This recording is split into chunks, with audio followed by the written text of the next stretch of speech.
A day in my life as working ina nyo.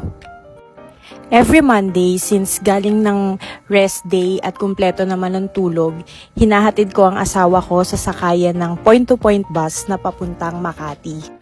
Muntik na maiwan ng mga buzzer beater. Buti na lang umabot. Pag alis ng P2P, umuwi na rin ako. Kaso hindi na ako makabalik sa tulog. Alam mo yung gusto mo pa sanang matulog, kaso kumpleto yung tulog mo nung gabi ng rest day mo. Tapos, kailangan mo matulog kasi may shift ka mamayang gabi. Mga bayaning puyat yatang makaka-relate. Si Trey naman ngayon ang ihahatid ko sa summer tutorial niya.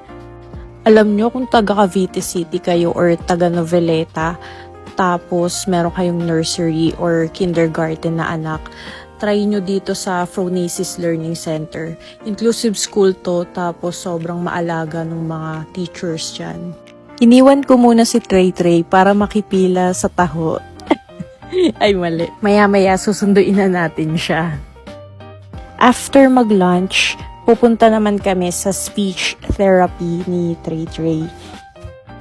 Makwento ko lang no, nung pagkapanganak ni Trey, nag-heads up na agad yung neonatologist niya na pwedeng magka-delay sa mga milestone niya mula pagka-baby hanggang paglaki niya.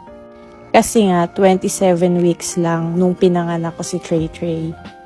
Kaya, baby pa lang, may game plan na kaming mag-asawa. And forever kong ipapagpasalamat yun na pina-assess agad namin siya sa DevPed. Tapos, in-start agad namin yung OT tsaka yung speech therapy niya.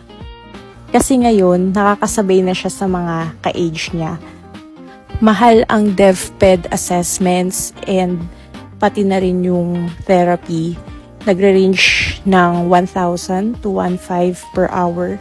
Sobrang laking tulong ng HMO sa company kasi nare-reimburse ko yung DevPed assessment fee tsaka yung mga therapy sessions niya. As in, iba ang benefits pag nasa in-house company.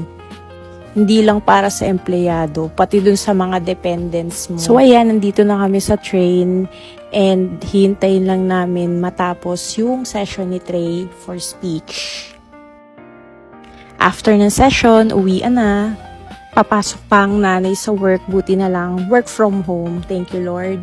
So ayun lang kwento for today, buyers!